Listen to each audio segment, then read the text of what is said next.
Alright, YouTube, you know a revelation is damaging when even the Huffington Post is willing to headhunt after a Democratic candidate? That's exactly what's happening now.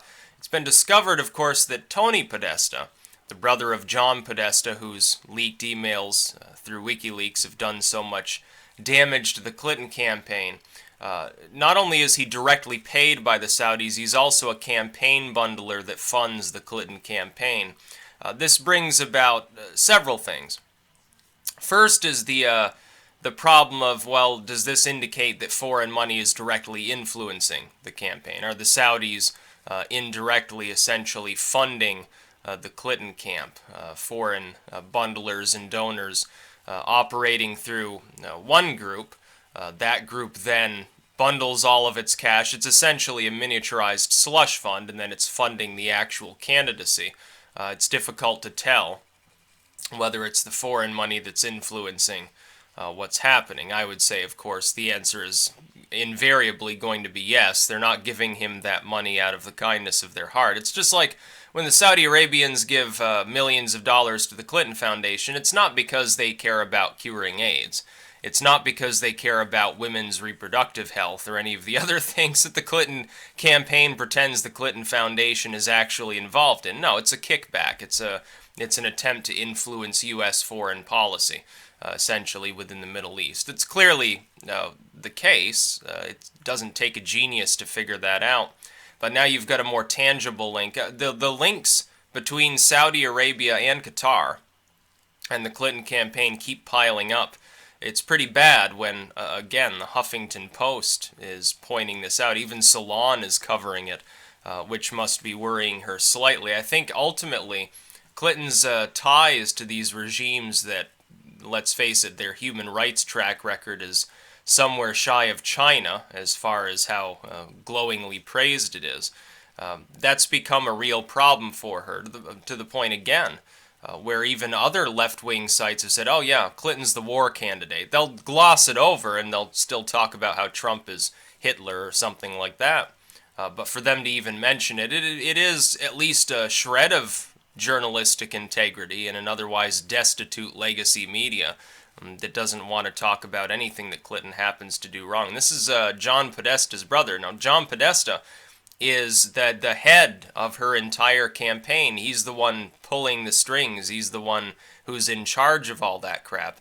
And his brother, it's not exactly a 5 degrees of separation situation, is getting 140 grand a month or a year or something from the Saudis, and still operating this essentially massive donor base for the campaign. I would say that's a significant conflict of interests.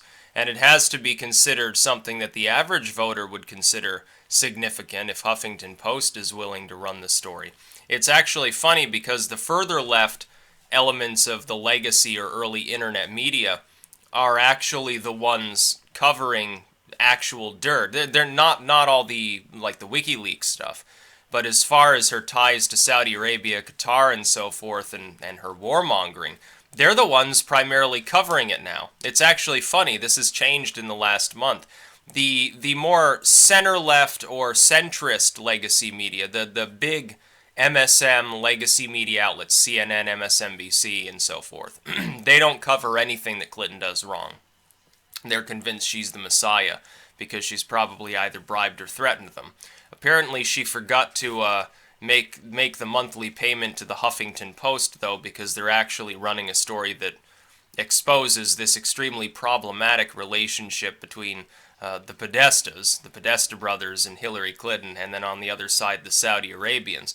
And it's not exactly a revelation to those who are still capable of looking at the race in a rational manner, because at the same time, you've got, again, WikiLeaks, which the legacy media won't even talk about at this point, showing clearly, yeah, the Clinton Foundation's taking tens of millions of dollars from some of these tin-horn Islamo-fascist regimes, like the Saudis or Qataris. At the same time, they're also revealing, oh yeah, Clinton in her Goldman speeches openly admits, yeah, they're funding ISIS. Yeah, it's kind of a problem, but I'm still taking their money anyway. I would think this would be a fairly significant, as I said yesterday, in any other campaign, if a candidate were implicated as having in their foundation taken substantial sums of money, perhaps for political favors, from entities that they themselves admittedly were aware were funding terrorists, that campaign would be over the next day. It wouldn't still exist. People were remarking yesterday, both in the legacy media and online, that Clinton has essentially abandoned her presidential campaign now to go out and stump around for down-ballot Democrats. Now, the Democrats look at this, or I should say the partisans, look at this and they say, oh, that's because Hillary knows she's going to win, so, she's not really fixated upon her own campaign. She's already won that, so now she can spend the next couple of weeks propping up a few senators and people in the House or something. You might also look at this and say she has knowledge that the leaks are going to hammer her so hard she won't win, and that she's just trying to get in a few extra points for some of these other people because she herself has now been paid off to do that. I think that both of these theories could be true. If Clinton knows, generally speaking, what sort of material could exist, she might be worried that she's about to be hammered by the mother of all scandals. So I can't look at this, at her changed behavior on the campaign trail, and say whether she is aware that no more significant scandal will be released, and she's just not worried because she's convinced she's already won this, or whether the opposite is true. She's aware of the fact that a scandal is incoming that's probably going to destroy her campaign, and she's using the next few days to take money from people and campaign on their behalf, sort of getting in while the getting's good before she inevitably fails. It's impossible to tell which of these is the case because the behavior could indicate both. So I wouldn't read too much into this one way or the other.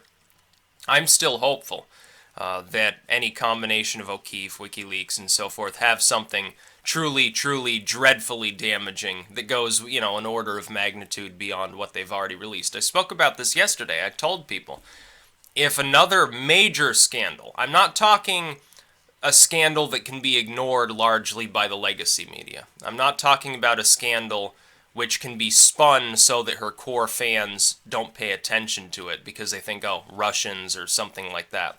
I'm talking a true massive scandal. Hillary being racist on tape. Tape of Hillary, taking a bribe, something like that. Something that's much more significant than what we've seen. If that happens in the next 2 weeks, she will not be elected to the presidency. People, by the way, I should probably, I'll save it for the next video. I've already got a video lined up on that topic, so hold that thought for a moment. I'll make that video in a bit. But it's somewhat strange that a presidential candidate is taking so much money from Saudi Arabia when she has stated, at least she did to Goldman, yeah, they're funding ISIS, but I'm going to take their tens of millions of dollars anyway for the Clinton Foundation because obviously the same people funding ISIS, they worry a lot about women's reproductive health. They're really worried about gay rights and getting people AIDS treatments and things like that. I don't think so. I think there's something larger there that maybe hasn't quite been exposed yet. That's about all. Peace out.